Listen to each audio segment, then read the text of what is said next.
I'm Abigail Parker, 22, and this morning my parents handed me disownment papers as a graduation gift. 4 years of sleepless nights, endless shifts, and fighting for my dreams, all to receive legal documents severing me from my family.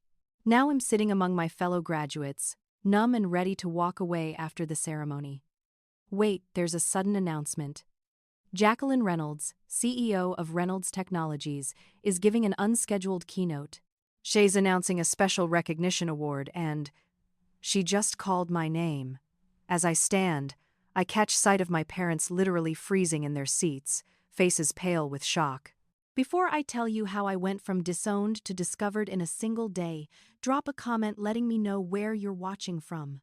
Hit that like and subscribe button if you've ever had someone try to clip your wings right before you soared. Trust me, what happens next shows exactly why you should never let anyone steal your dreams.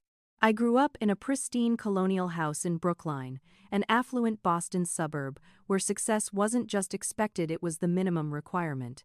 My father, Gerald Parker, was a prominent cardiovascular surgeon at Massachusetts General Hospital. His hands saved lives daily, and he made sure everyone knew it. My mother, Diane, managed hospital administration and social status with equal precision, orchestrating charity galas with the same meticulous attention she gave to criticizing my life choices. In the Parker family hierarchy, my older sister Heather reigned supreme. By 25, she'd become the youngest neurosurgeon at Boston Medical, her accomplishments plastered across our family Christmas cards and dinner conversations. My younger brother Nathan followed the prescribed path perfectly, currently excelling in his second year of medical school at Johns Hopkins. Then there was me, the glitch in the Parker family programming. My fascination with computers started in elementary school when I fixed our teacher's frozen desktop during computer lab. By 12, I was building basic programs. At 14, I built my first functioning app to help Dad organize patient files. He called it cute before explaining why I should focus on biology instead. Computers are just tools, Abigail. Head lecture, while examining my coding projects with clinical detachment. Doctors use tools. They don't become them. My junior year of high school marked my first major achievement, winning the New England Regional Coding Competition with an algorithm that predicted medication interactions. The university judges called it revolutionary and potentially life-saving. The ceremony was scheduled for 7 p.m. on a Thursday. "We can't make it, sweetheart," Mom informed me that morning, not looking up from her planner. "Heather's receiving the Young Medical Professional Award tonight. You understand." I sat alone at the awards ceremony, accepting my trophy to scattered applause from strangers while my entire family attended my sister's event. When I arrived home, the celebration dinner for Heather was just wrapping up. My trophy was acknowledged with a distracted, "That's nice, dear," before conversation returned to Heather's brilliant speech. I dedicated my senior year to building an advanced diagnostic algorithm that could identify potential concerns in medical imaging that human eyes might miss. I thought combining medicine and technology would finally earn their respect. Instead, it ignited the first major betrayal. 3 college acceptance letters arrived that spring. Harvard pre-med, my parents' choice. Johns Hopkins pre-med, their backup. And State University's elite computer science program, my dream. When I announced my decision to attend State for computer science, the temperature in our house dropped 20 degrees. "This is disappointing, but not surprising," Dad said, pinching the bridge of his nose like I was a migraine personified. "You've always struggled with long-term thinking. We've already accepted Harvard on your behalf," Mom added, sliding the confirmation letter across the dining table. "You did what?" I stared at the paper, hands shaking. "You had no right." "We have every right to prevent you from throwing away your potential," Dad countered. "The Parker name means something in medicine." The argument escalated until Dad delivered the ultimatum. "If you choose this computer nonsense over medical school, you choose it without our financial support." Mom's expression softened into something worse than anger, pity. "Darling, we're only protecting you from yourself." That night, I discovered they had applied to medical schools using my personal information, written essays in my name, and even attended virtual interviews pretending to have technical difficulties with my camera. They had planned my entire future without my knowledge or consent. When confronted, Dad didn't even deny it. Sometimes parents must make difficult decisions when their children can't see clearly.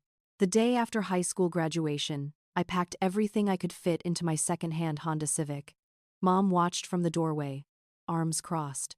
"You've made your choice," she said as I loaded the last box. "Now live with it." Dad didn't even come outside to say goodbye.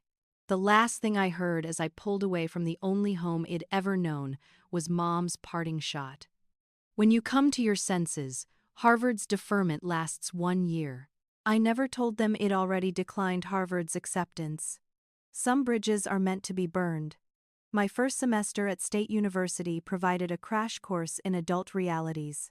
I moved into a cramped 2-bedroom apartment with 3 other students, a space designed for 2 that financial necessity had transformed into a Tetris game of bunk beds and partitioned common areas.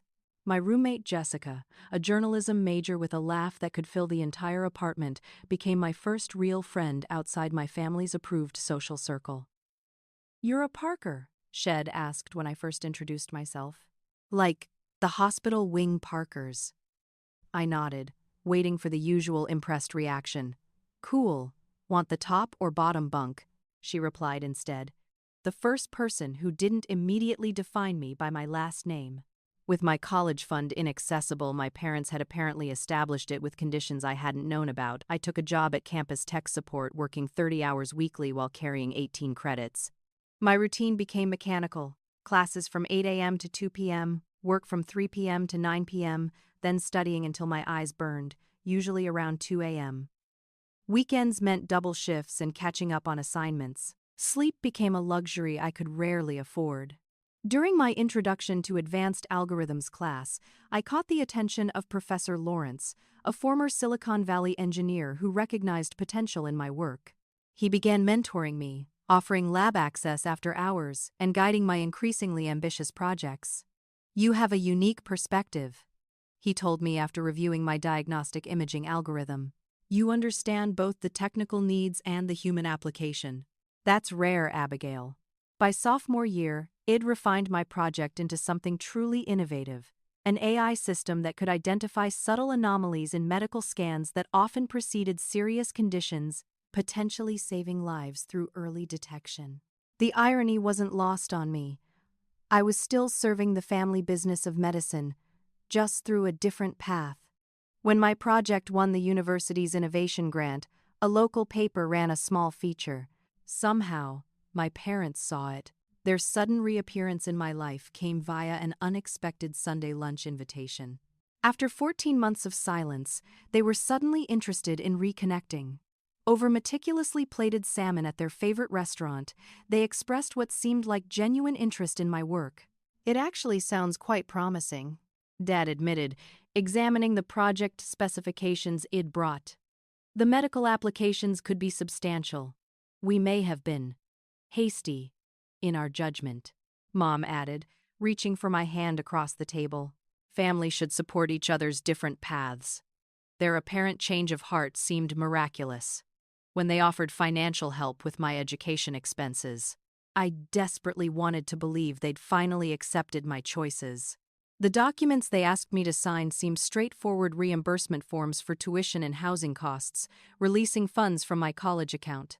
I skimmed the legal language, focusing on the promised financial relief that would let me cut back my work hours and sleep more than 4 hours nightly. 2 months later, Professor Lawrence called me into his office, face grave. "Abigail, did you license your project to Parker Medical Research?" My confusion must have been evident because he slid a legal filing across his desk, a patent application listing my diagnostic algorithm as the intellectual property of my father's research company, with my name buried in the acknowledgments rather than as the inventor. The educational expense forms had included a partial intellectual property transfer, carefully worded to seem innocuous. My parents hadn't reconciled with my choices, they'd simply found a way to profit from them. The confrontation happened at their house, where I arrived unannounced, legal papers trembling in my hand. "This was business, Abigail, not personal," Dad said calmly, as if explaining something obvious to a child. "Your work has potential, but needs proper development resources, which we've now provided," Mom added, pouring herself tea. "You should be grateful." Grateful. I couldn't believe what I was hearing. "You stole my work." "We secured your work," Dad corrected. "You never understand what's best for you." This tantrum proves our point. Mom sighed. Such emotional immaturity. I left their house that day with absolute clarity. My parents didn't see me as a person with dreams and agency, but as a resource to be mined for family benefit. The following months blurred into a haze of depression and academic struggle. My GPA slipped as I consulted with attorney Michelle Bennett, a friend of Professor Lawrence, who took my case at reduced rates. The legal battle to reclaim my intellectual property drained my savings completely. When I could no longer afford rent, Jessica's family offered their spare room temporarily. "Family doesn't do what they did," her mother told me while helping move my meager belongings. "Sometimes the people who love you best aren't the ones who share your DNA." With secure housing and Jessica's unwavering support, I refocused my energy on developing a new version of my project, more sophisticated, with additional features and rigorous documentation of my development process. This time, I protected my work with every legal safeguard Michelle could suggest. The hardest lesson of my sophomore year wasn't in any textbook. Trust, once broken, leaves wounds that calculations can't heal. Junior year brought a pivotal opportunity, the Northeastern Technology Conference, where students could present projects to industry professionals. Professor Lawrence nominated me to represent our university, covering my registration fee from his department budget when I couldn't afford it. "Your work deserves to be seen," he insisted, helping me prepare my presentation. This could open doors. The conference buzzed with innovation and possibility. During a panel discussion on healthcare technology, I asked a question that caught attention, particularly from Thomas Wilson, a charismatic graduate student from MIT, with perfectly tousled hair and a smile that seemed permanently fixed on his face. "That was brilliant," he said, approaching me afterward. "Most people don't understand the intersection of medical imaging and predictive algorithms like you clearly do." Thomas pursued me throughout the conference, appearing at sessions I attended, offering coffee during breaks, and seeming genuinely interested in both my work and me personally. On the final day, he introduced me to his uncle, Richard Wilson, a venture capitalist specializing in medical technology. "Your project has tremendous potential," Richard said, business card appearing between his manicured fingers. "We should discuss development opportunities." For the first time, someone with actual investment power recognized my work's value. Better yet, Thomas continued contacting me after the conference, calling regularly, visiting campus, and offering encouragement when development challenges arose. His technical background meant he understood my work in a way few others did. When he kissed me after helping debug a particularly frustrating code section, it felt natural, like finding a partner who shared both my professional passion and personal connection. "You deserve recognition for this innovation," Thomas would say, reviewing my progress. "Your parents were fools not to support you." After 2 months of dating, Thomas suggested I meet with his uncle Richard formally to discuss investment possibilities. The meeting went exceptionally well, with Richard expressing enthusiasm about bringing my diagnostic system to market. He requested comprehensive documentation to prepare proper investment proposals. "This could be the breakthrough that changes everything," Thomas assured me, helping organize my research notes and development timelines. Uncle Richard doesn't invest in just anything. I trusted him completely, sharing aspects of my algorithm I'd kept guarded since my parents' betrayal. Thomas had, after all, signed an NDA at my insistence. His uncle had signed one too. 3 weeks later, I received a campus email announcing the upcoming innovation competition finalists. Among them, Thomas Wilson, presenting a revolutionary medical diagnostic system using AI integration. My stomach dropped. The description matched my project almost verbatim. "There must be some mistake," Jessica said when I showed her the announcement. There was no mistake. Thomas had systematically gathered my research while gaining my trust and my heart. The betrayal cut deeper than my parents' deception because I'd chosen to trust Thomas despite prior experience. When confronted, Thomas didn't even have the decency to appear remorseful. "It's business, Abby. Your implementation had flaws, my version corrects. Be reasonable, you can't compete with our resources. Our resources, I echoed. Uncle Richard has connections your little university project could never access, Thomas explained with condescending patience. We've already secured preliminary interest from medical equipment manufacturers. The final blow came when he added, Your parents think you should be practical about this. They're providing clinical testing access through your father's research department. My own family had aligned with Thomas and Richard against me. The people who should have protected me had instead armed my opponents. I filed formal complaints with both universities and the competition board, providing evidence of my prior work and Thomas' NDA violation. But Richard's influence ran deep. Substantial donations to both institutions ensured my complaints received minimal attention. These are serious allegations without sufficient evidence, the ethics committee chair told me, despite the documentation I'd provided. Mr. Wilson's project appears to use similar concepts but different implementation. Professor Lawrence defended me vigorously, questioning the committee's impartiality given Richard Wilson's recent donation for a new computer science building. For his loyalty, he received notice that his department's funding would be reassessed for the following year. The professional sabotage extended to my social life as well. Thomas, suddenly concerned about defamation, shared carefully edited versions of our communications that made me appear unstable and jealous. Former classmates avoided me in hallways. Project partners requested reassignment. Jessica remained steadfast, but faced her own social consequences for standing by me. You should hear what they're saying, she told me one night, returning from a campus event I'd avoided. It's like they forgot everything you accomplished before Thomas even appeared. The final humiliation came when my project was rejected from the senior showcase, the university's premier opportunity for industry recruitment, due to ongoing controversy regarding intellectual property claims.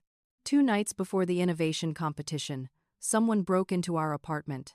My backup hard drive and project notebooks disappeared, while Jessica's valuable camera equipment remained untouched. Campus security filed a report but suggested it was likely just normal campus theft.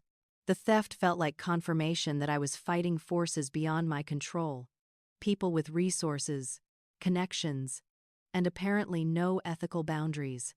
For the first time since leaving home, I considered giving up. By the beginning of senior year, exhaustion had become my permanent state.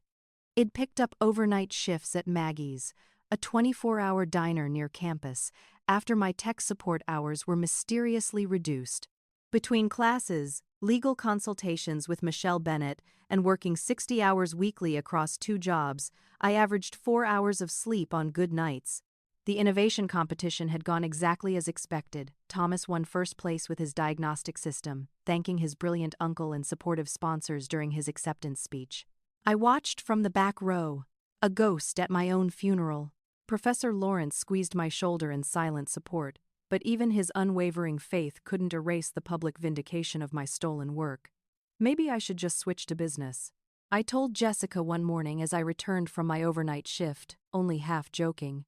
Apparently that's where the real skills are, stealing ideas and calling it entrepreneurship. That's sleep deprivation talking, she countered, pushing a mug of coffee across our kitchen counter. They stole your code, not your brain. You'll build something better. But doubt had taken root. What was the point of innovation if people with power and connections could simply take what they wanted? My remaining energy went toward passing classes and paying rent. My dreams of changing medical technology felt increasingly naive. On a particularly brutal Tuesday in October, the diner was nearly empty during my overnight shift. The persistent rain had kept even the usual late-night studiers away, leaving me alone with coffee refills and macroeconomics flashcards. Around 2 a.m., the bell above the door chimed, and a woman entered sharply dressed despite the hour, with silver-streaked dark hair pulled into a precise bun. Coffee, black, and whatever pastry isn't completely stale, she said, placing a leather portfolio on the counter. And if your Wi-Fi password actually works, that would be a miracle. I provided the coffee and a reasonably fresh blueberry muffin, then wrote down the Wi-Fi password. It's working, but sometimes the router needs resetting. Let me know if you have trouble. 10 minutes later, She waved me over, gesturing at her laptop. Something's wrong with your connection. The router diagnostic showed a simple IP conflict. I reset the system and reconfigured the settings, explaining the issue as I worked. You know your way around networks, she observed. Computer science major, I replied with a shrug. This is basic stuff. She introduced herself as Jackie, in town for meetings at the university, and somehow our conversation shifted from network protocols to algorithmic efficiency to medical diagnostic applications. For the first time in months, I found myself engaged in a technical discussion that challenged me, with someone who understood the complexities without explanation. You seem knowledgeable about medical imaging analysis, she noted, studying me with increased interest. It was my focus area. I answered carefully, the past tense deliberate. Before some complications. What kind of complications prevent pursuing breakthrough work? She asked bluntly. Perhaps it was exhaustion or the strange intimacy of empty diners at 3 a.m., but I found myself telling this stranger a summarized version of the past year, the promising project, the betrayal, the systematic dismantling of my academic reputation. So now I'm here, I concluded, gesturing around the empty diner. Serving coffee instead of saving lives with technology that could have made a difference. Jackie listened without interruption, then handed me her business card. The embossed letterhead read, Jacqueline Reynolds, CEO, Reynolds Technologies. We have positions for people who solve problems rather than create them, she said. Send me your resume and project documentation, the real documentation. I'm interested in the developer, not the thief. After she left, I stared at the card, wondering if exhaustion was causing hallucinations. Reynolds Technologies was one of the leading medical technology firms in the country, known for innovative approaches and ethical business practices. Their CEO had just eaten a muffin at my counter and offered me an interview. When I showed Jessica the card the next morning, she practically pushed me toward my laptop. This is it! The universe finally throwing you a bone. It's probably just courtesy, I countered. Protective pessimism firmly in place. And my project documentation is gone, remember? The break-in. You built it, she insisted. You can explain it. And you have your cloud backups. The cloud backups contained only portions of my work. I'd been careful about storing complete versions online after what happened with my parents, but Jessica's enthusiasm proved contagious. That evening, instead of sleeping, I began reconstructing my project from memory and fragmentary backups, adding enhancements I'd conceptualized but never implemented due to time constraints. 2 days later, as I was deep in code, my sister Heather appeared at our apartment door, the first family contact in months. I need to talk to you, she said, looking uncharacteristically uncomfortable in her designer coat. It's important. Suspicious but curious, I let her in.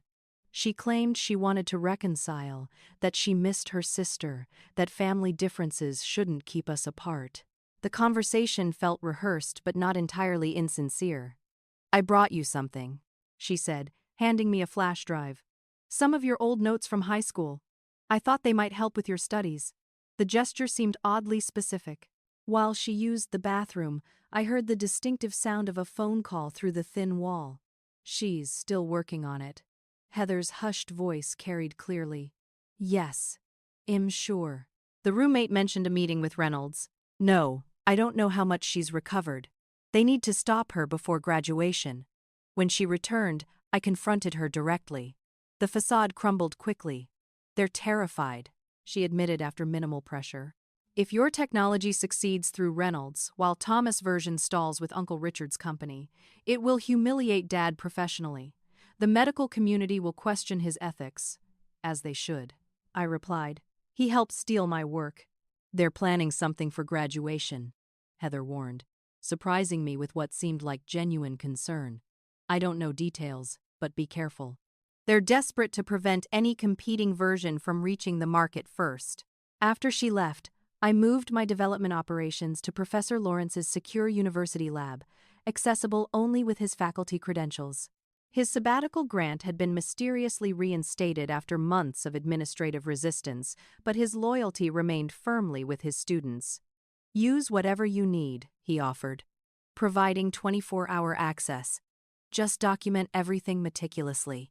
The interview with Reynolds Technologies exceeded all expectations. Jacqueline Reynolds herself participated, asking pointed technical questions that demonstrated her thorough understanding of both the technology and its applications. By the end, she was discussing implementation timelines rather than hypotheticals. Your approach solves problems our current team has been struggling with for months, she stated as the interview concluded. I'd like you to sign an NDA today so we can begin proper discussions. The non-disclosure agreement protected my new version completely, with explicit language acknowledging my sole intellectual property rights. For the first time in months, I felt professionally validated. That validation came with new threats. Anonymous notes appeared under our apartment door. Drop the Reynolds meeting and some careers end before they begin.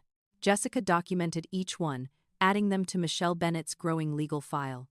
Despite the intimidation, I pushed forward, working feverishly to complete the enhanced version before graduation. The turning point had arrived. I would either reclaim my future or lose it entirely.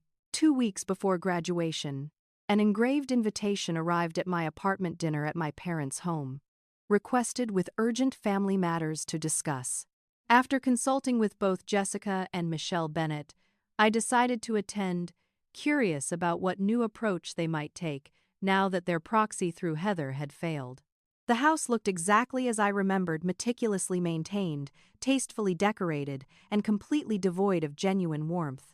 Mom greeted me with an air kiss beside each cheek, while Dad offered a formal handshake.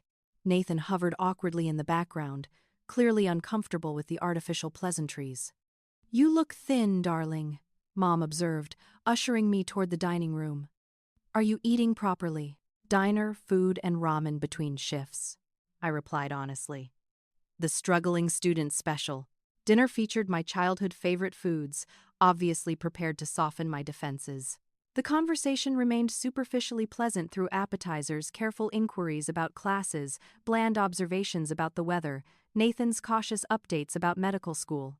During the main course, Dad cleared his throat and placed his silverware precisely beside his plate. "Abigail, we've been doing some serious reflection about our family dynamics.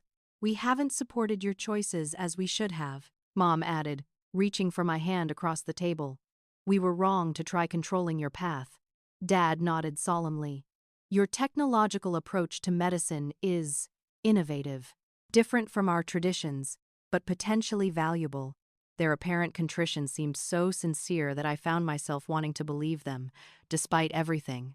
When Mom suggested family therapy to rebuild trust and communication, I actually considered it.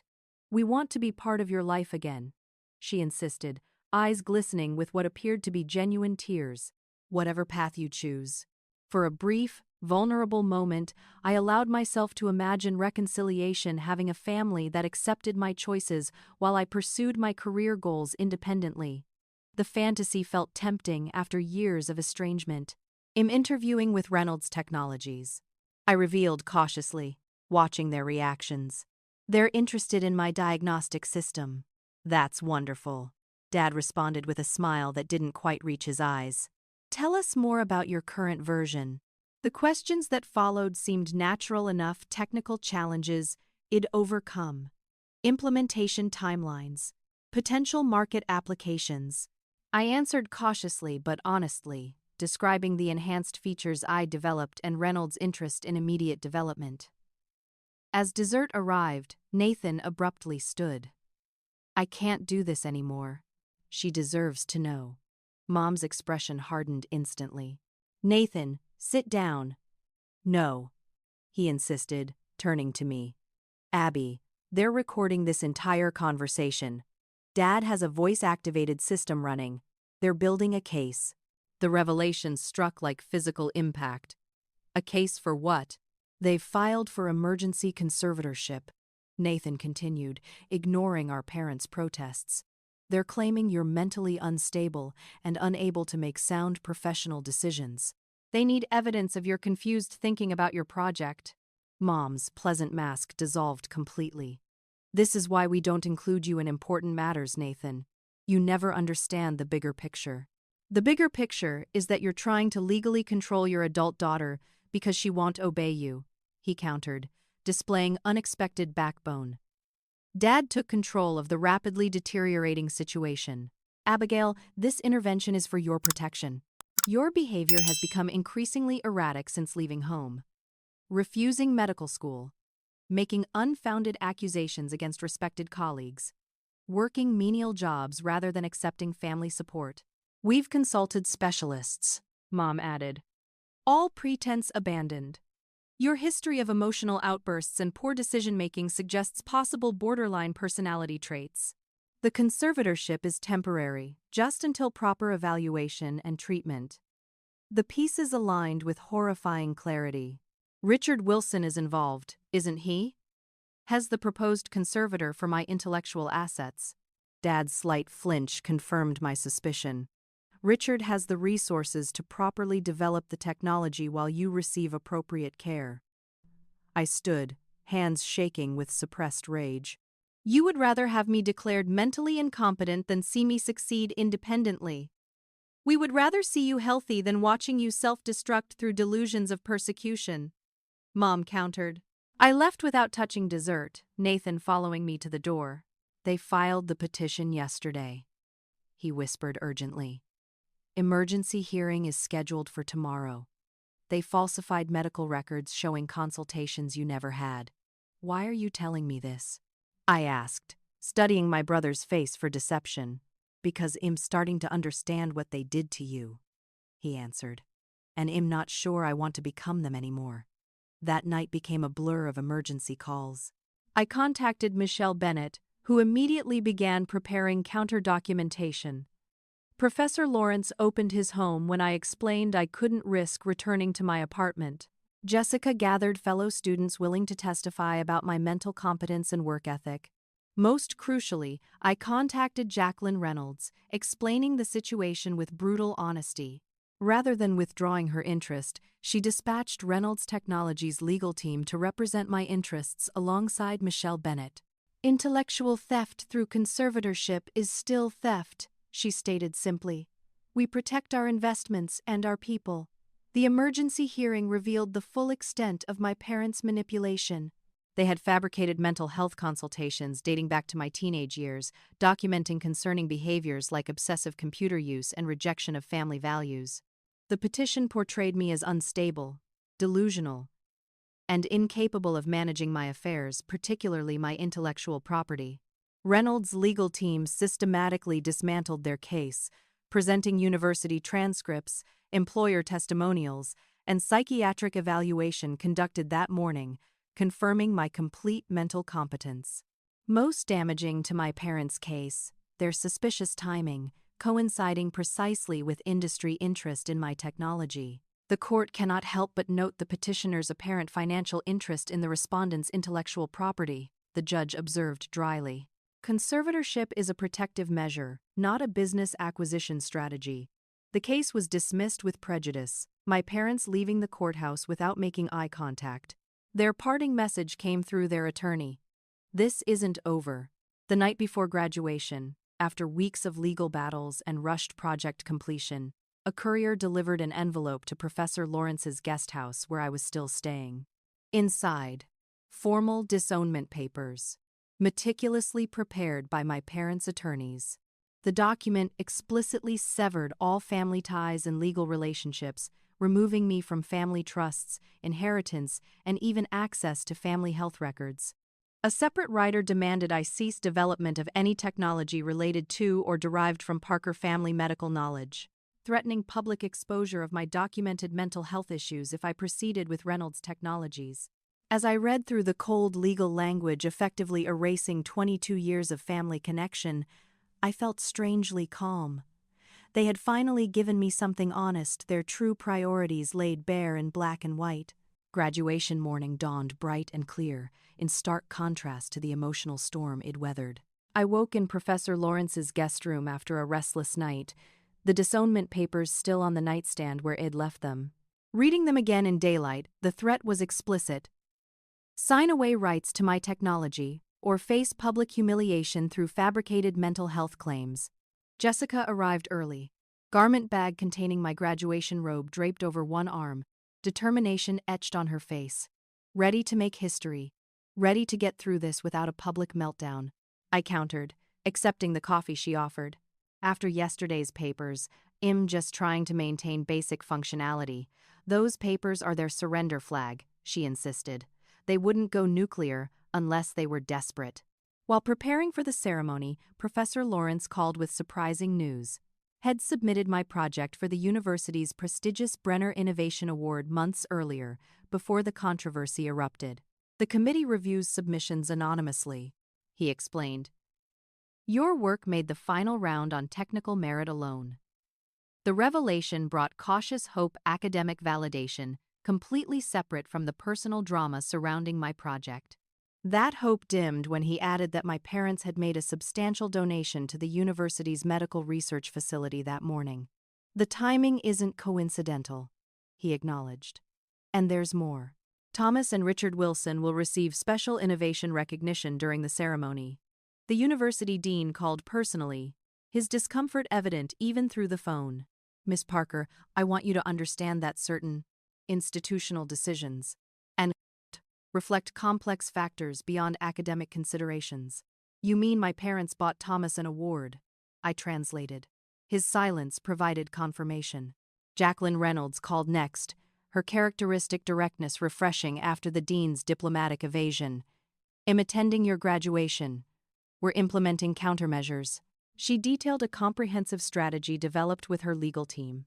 While my parents had focused on university influence, Reynolds had leveraged industry connections and legal resources. The plan included emergency patent filings, evidence packages documenting the development timeline, and a preemptive press statement ready if needed. The university president has been briefed separately from the dean, she added.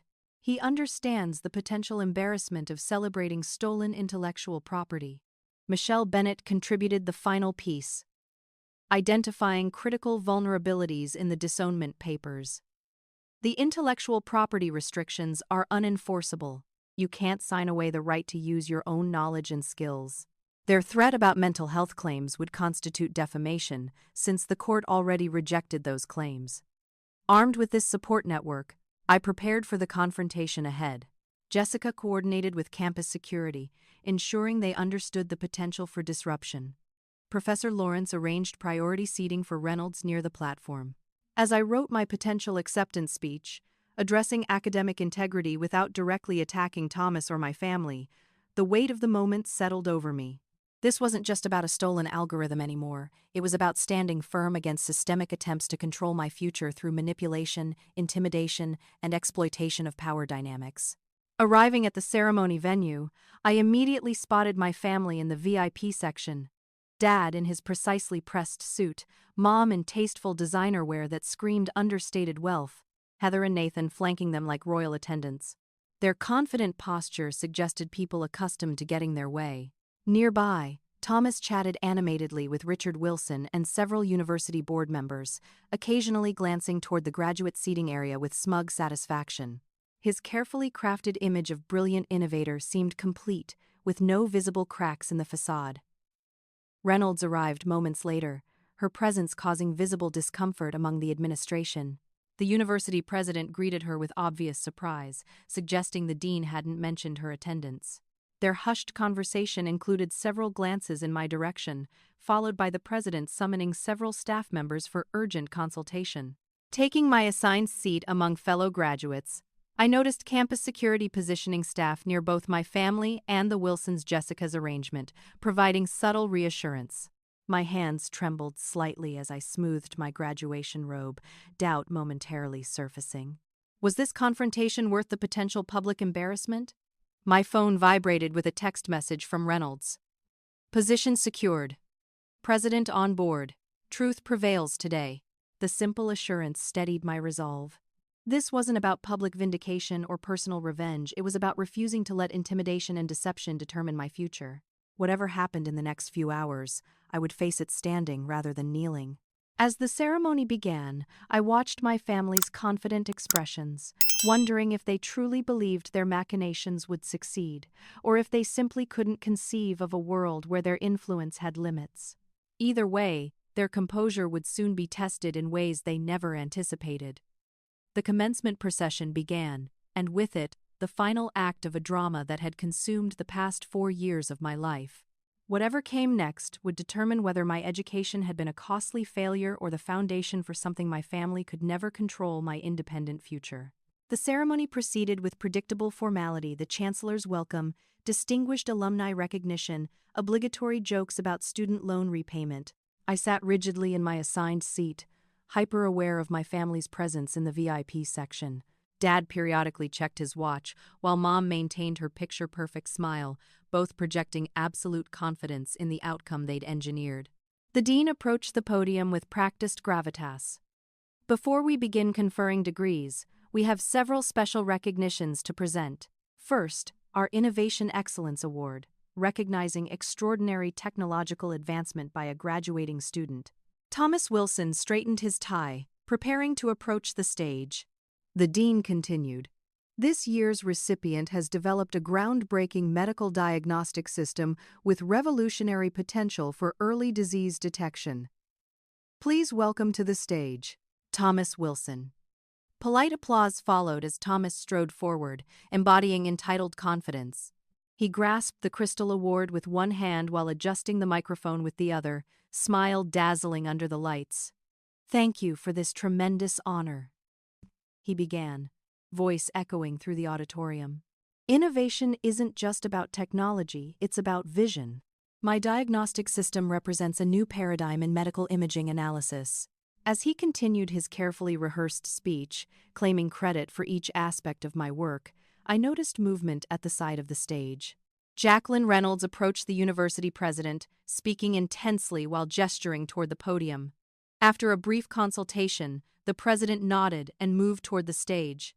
Thomas was mid-sentence when the president stepped forward. "Thank you, Mr. Wilson.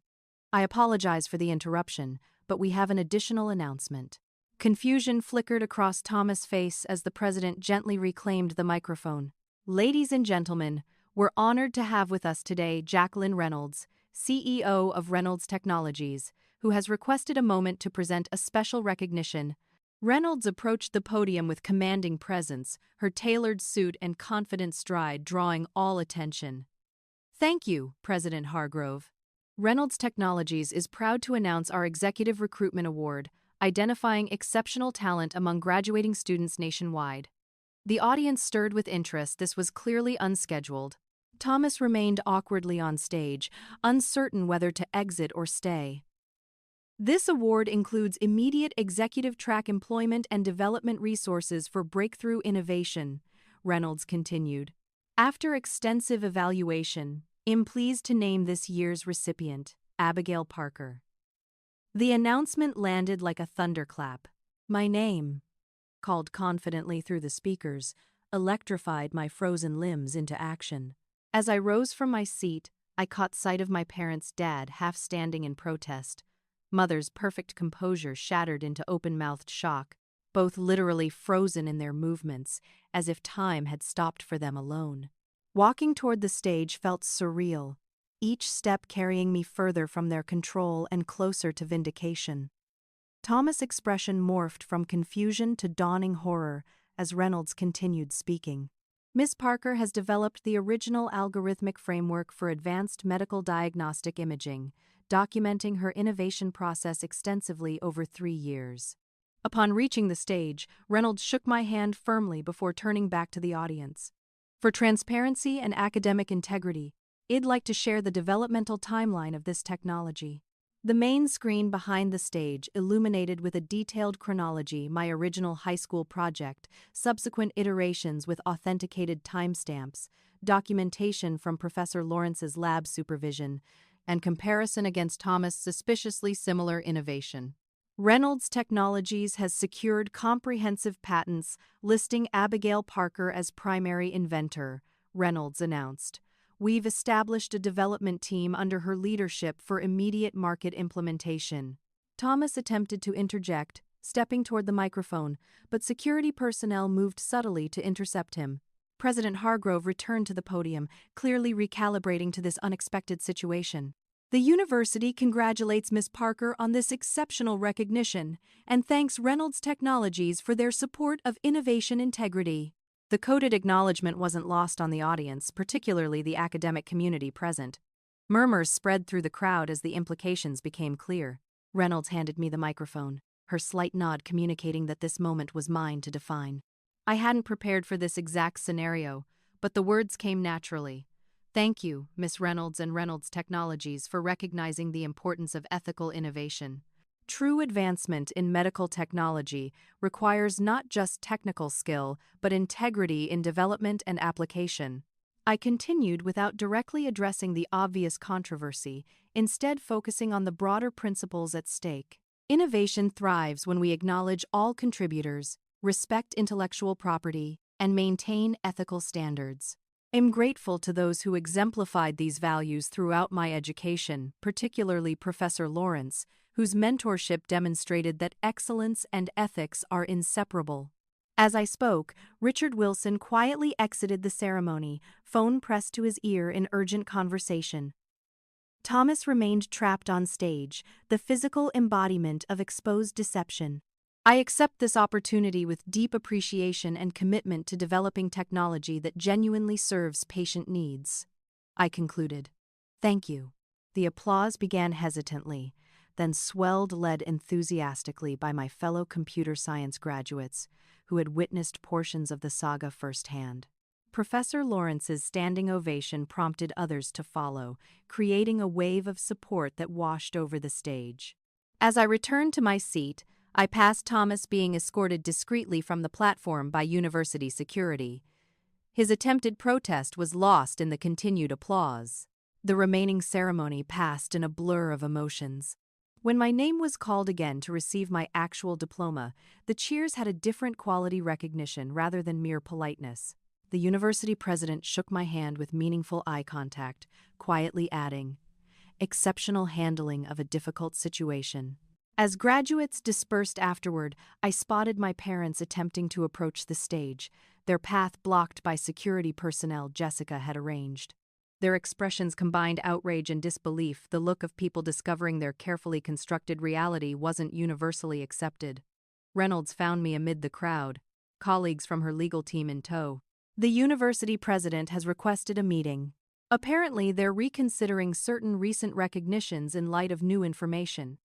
The public vindication felt surreal after years of fighting uphill battles in secret. The truth had finally emerged not through my desperate protests, but through methodical documentation and institutional support from someone with power equal to those who had tried to silence me. "Is it always this dramatic when you recruit executives?" I asked Reynolds as we navigated through congratulatory classmates. "Only the interesting ones," she replied with the hint of a smile. "The best innovations often face the strongest resistance." That simple observation crystallized everything. The struggle hadn't been a detour from my success, but an integral part of its development. Each obstacle had forced me to build something stronger, more defensible, and ultimately more valuable than my original concept. As the ceremony concluded, I walked away not just with a diploma, but with something my family had never anticipated: freedom defined by my own terms rather than their expectations. The university reception hall buzzed with graduation excitement, families embracing graduates amid photography and champagne.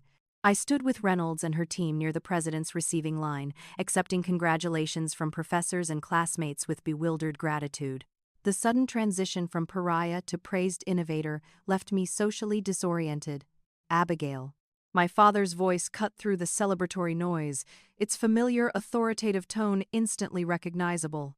I turned to find my parents approaching, determination overriding the security measures that had blocked them earlier.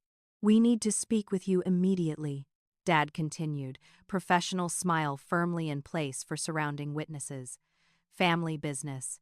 Any business between us should include my legal representation," I replied, gesturing toward Michelle Bennett, who had materialized beside me with perfect timing. "This ridiculous theatricality has gone far enough," Mom hissed, maintaining her social smile while venom dripped from her words. "You're embarrassing the family name. the Parker family has ownership interest in any medical applications developed by our daughter. Dad announced loudly enough for nearby Reynolds executives to hear. Her work stems directly from exposure to our medical expertise. Reynolds' general counsel stepped forward smoothly. Dr. Parker, your claim has been anticipated and researched thoroughly. Miss Parker's algorithmic approach shares no proprietary elements with your research. Furthermore, our legal team has documented 7 separate attempts at intellectual appropriation that would make fascinating evidence in counter-litigation. Dad's confident expression faltered momentarily before he redirected his approach. Abigail, be reasonable. This technology belongs in the medical community where it originated. Reynolds is a corporate entity motivated by profit rather than patient care, unlike Richard Wilson's purely altruistic interest, I countered. Before he could respond, Heather approached independently, her expression complicated. Abby, I need to warn you. They've already contacted 3 competing tech companies, claiming your work violates family non-disclosure agreements. Mom's carefully composed facade cracked. Heather, this doesn't concern you. It concerns all of us when you're willing to destroy one child to protect another. Heather replied with unexpected backbone. They're also planning a press campaign questioning your mental stability, she added, turning back to me. The revelation of their backup plan might have devastated me months earlier. Now it simply confirmed the righteousness of my separation from them. Dr. and Mrs. Parker. Reynolds intervened. Your daughter's innovation will help hospitals nationwide identify early-stage conditions that conventional methods miss. Her work will save lives. Perhaps consider celebrating that achievement rather than undermining it. You don't understand our daughter, Mom insisted. She's always been emotionally reactive and impulsive. This apparent success will trigger self-destructive behaviors without proper guidance. The disownment papers were the first honest thing you've given me, I said quietly. Thank you for finally being transparent about your priorities. Dad's expression hardened. You'll regret choosing this path, Abigail. There are consequences to rejecting family loyalty. I'm familiar with those consequences, I answered. I've been living them since I chose computer science over medical school. Our confrontation had drawn attention, creating an uncomfortable bubble amid the celebration. Professor Lawrence approached with several colleagues, effectively surrounding me with support. Gerald, I believe your daughter has made her position clear, he said to my father, his academic authority providing unexpected gravity. This is her graduation celebration. Perhaps continue this discussion another time. Dad surveyed the witnesses gathering around us, university faculty, Reynolds executives, fellow students, and recognized the battle line had shifted. With a curt nod, he took Mom's elbow. This isn't finished. You'll hear from our attorneys. As they retreated through the crowd, Nathan lingered momentarily. Congratulations, Abby, he said softly. I mean it. The simple acknowledgement from my brother carried surprising weight, the first family recognition untainted by manipulation or agenda.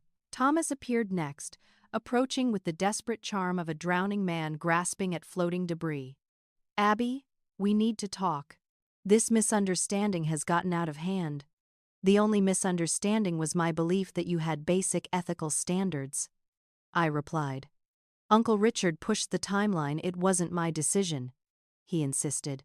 We could still collaborate. Your implementation with Reynolds will need clinical testing access. Jessica stepped forward, phone in hand. Interesting suggestion, considering these messages where you bragged about stealing her work. She scrolled through screenshots documenting Thomas' calculated manipulation, turning the phone so onlookers could glimpse the evidence. You recorded private conversations, Thomas sputtered, indignation replacing charm. No, just saved the texts where you admitted your strategy, Jessica corrected. The difference between documentation and deception, something you might want to study. The University Ethics Committee chair approached, expression grave. Mr. Wilson, the president has requested your attendance at an urgent meeting regarding your award status and academic standing. Thomas departed with reluctance, his confident facade crumbling with each step. As the confrontation subsided, reporters from local technology publications approached, drawn by rumors of the ceremony's unexpected developments. Reynolds' public relations director smoothly intercepted them, providing a carefully crafted statement about talent recruitment and innovation protection. Throughout the reception, faculty members who had previously distanced themselves now approached with congratulations and business cards, sudden memory lapses apparently curing their previous reticence. Former project partners expressed renewed interest in collaboration. The transparent opportunism might have been amusing if it weren't so predictably human. Heather approached again as the event wound down, surprisingly without parental escort. "They're already in damage control mode," she reported. "Dad's calling in favors with colleagues to minimize professional embarrassment." "Why are you telling me this?" I asked, genuinely curious about her motives. "Because I'm starting to understand how they operate," she answered. "Success is only acceptable when it follows their blueprint." "You followed their blueprint perfectly," I observed. "And I've never made a single independent decision," she acknowledged. Maybe that's not the victory they painted it as. Her moment of self-awareness felt significant, the first crack in the perfect Parker-daughter facade. As I prepared to leave with the Reynolds team, Michelle Bennett delivered one final update. "Your parents' attorneys already called. They're withdrawing the intellectual property claims from the disownment papers." Apparently, public exposure of their tactics holds less appeal than they suggested. The reception concluded with a surreal sense of closure, not the neat resolution of fictional conflicts, but the messy realignment that follows when long-established power dynamics suddenly shift. As I accepted my official welcome package from Reynolds Technologies, I realized the diploma itself had become almost secondary to the education received outside the classroom. The real graduation wasn't from the university, but from the limitations others had tried to impose on my potential. That independent commencement had been years in the making, with today marking merely its public recognition. 1 year after the graduation confrontation, I stood in my executive office at Reynolds Technologies, reviewing implementation data from the initial hospital deployment of my diagnostic system. The algorithm had identified early-stage anomalies in over 200 patients during the first 6 months' conditions that might have gone undetected until symptoms advanced significantly. The journey from disowned daughter to medical technology executive had been neither simple nor painless. Reynolds had kept her promise, creating a development team under my leadership with resources exceeding anything it imagined possible. The transition from struggling student to corporate leadership brought its own challenges: imposter syndrome, management responsibilities, and the constant pressure of lives potentially affected by our technology's performance. My small team had expanded to 26 developers and medical consultants, including Professor Lawrence, who joined as research director after completing his university commitments. Jessica accepted my job offer after graduation, applying her journalism skills to communication strategy for our expanding hospital partnerships. The Parker Medical Scholars Program, which I'd established using my first substantial bonus, now supported 5 computer science students focusing on healthcare applications. The irony of attaching the Parker name to a program my parents would never endorse wasn't lost on me, but reclaiming the name for positive impact felt appropriately healing. The aftermath of graduation day had unfolded predictably in some ways, surprisingly in others. Thomas faced academic ethics inquiries at both universities, eventually losing his graduate standing when evidence of intellectual theft proved incontrovertible. Richard Wilson's company shelved their version of the diagnostic system after patent examinations revealed unsustainable similarities to my protected work. My parents had attempted legal action initially, filing claims of proprietary knowledge misappropriation that Michelle Bennett systematically dismantled. When litigation proved ineffective, they pivoted to social pressure, reaching out through mutual connections with reconciliation attempts, thinly veiling their actual motivation: access to my increasing financial success. "Your father and I have reflected deeply on our mistakes," Mom's most recent email began. "Family should support each other's different paths. Perhaps we could discuss how to combine our medical expertise with your technological vision." I deleted these transparent overtures without response, having learned that maintaining boundaries required consistent enforcement. Their sudden interest in collaboration emerged only after Reynolds Technologies appeared on Forbes' Companies to Watch list, with my innovation highlighted as a primary growth driver. Heather maintained occasional contact, our relationship evolving into something not quite friendship but no longer antagonistic. Her carefully crafted perfection had developed visible fractures after witnessing our parents' manipulation tactics exposed publicly. Her own divorce proceedings had recently begun a separation she characterized as finally prioritizing my own happiness over acceptable appearances. Nathan had shown the most dramatic evolution, transferring from Johns Hopkins to a medical technology program that combined his medical background with newly discovered interest in technological applications. His occasional texts shared genuine excitement about innovations without parental filtering. Got my first patent filing today. His most recent message announced, "Different field from yours, but you inspired the independent approach. Thanks for showing it was possible." The simplicity of his acknowledgement carried more healing power than elaborate apologies might have offered. Family reconciliation remained complicated terrain, forgiveness possible without forgetting, cautious connection without complete trust. My office door opened as Jacqueline Reynolds entered without ceremony, her direct approach unchanged by our evolving professional relationship. "The Cleveland implementation data looks exceptional," she observed, scanning the projection display. "Early detection rates exceeding projections by 17%. The algorithm refinements based on the Pittsburgh dataset improved specificity." I explained. "We're reducing false positives while maintaining sensitivity." "The board is impressed," she stated matter-of-factly. "They've approved expansion to the next 10 hospitals ahead of schedule. They're also interested in your secondary project." The secondary project, an accessible version designed for underserved rural hospitals with limited resources, represented my personal priority. Making life-saving technology available beyond prestigious medical centers felt like the purpose behind all the struggle. "They should be interested," I replied. "The market potential exceeds our primary implementation by covering facilities our competitors ignore entirely." Always the perfect balance of idealism and practicality. "It's why I hired you." After reviewing implementation timelines, she mentioned casually, "Your father called my office yesterday." The statement hung between us, requiring no immediate response while I processed its implications.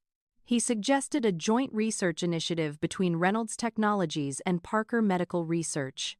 She continued, "Apparently, they've developed complementary technology they believe would enhance our diagnostic system.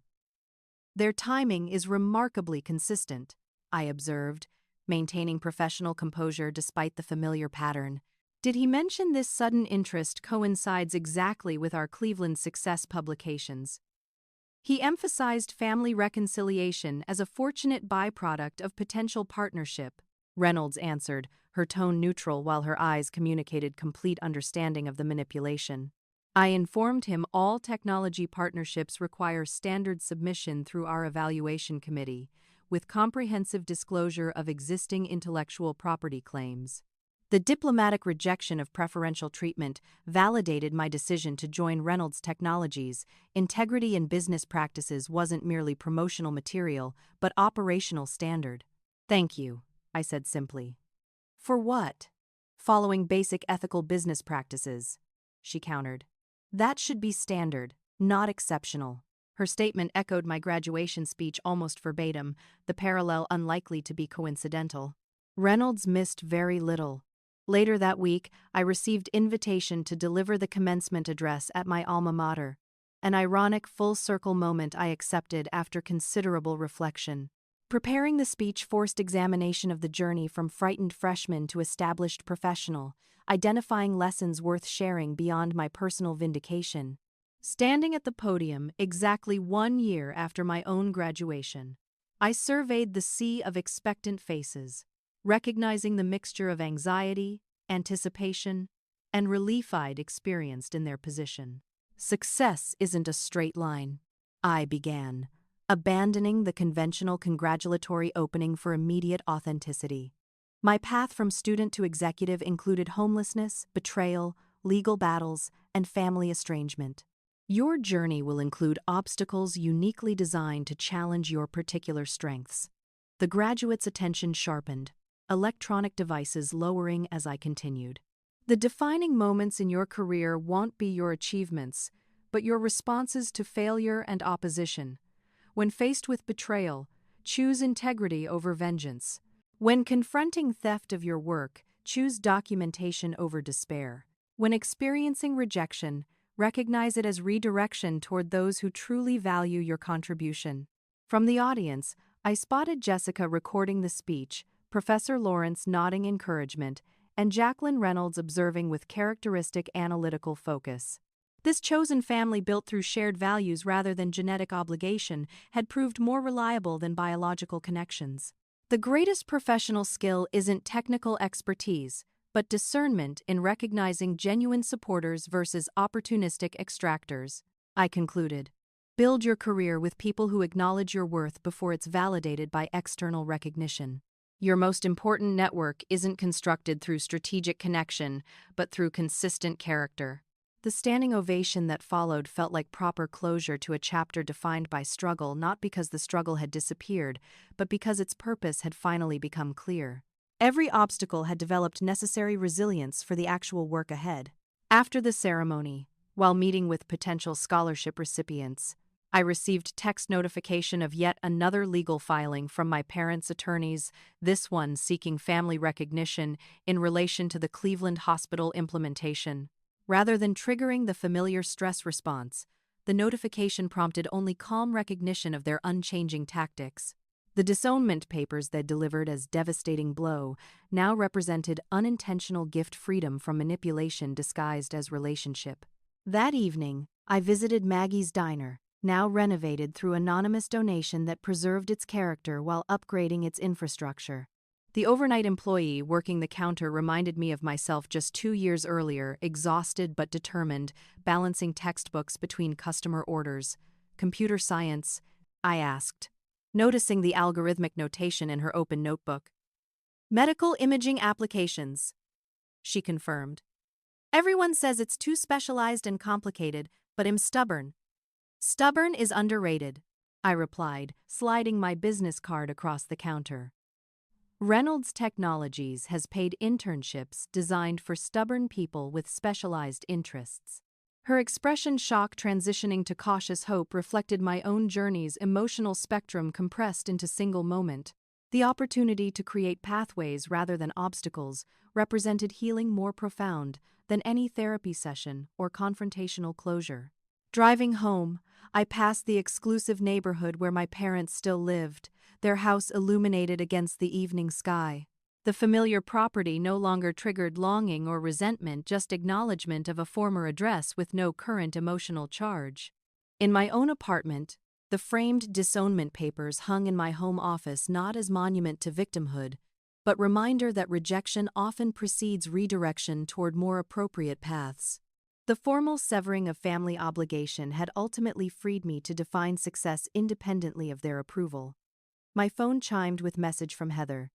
Dad's latest lawsuit is ridiculous. I've told them as much. Free for coffee next week.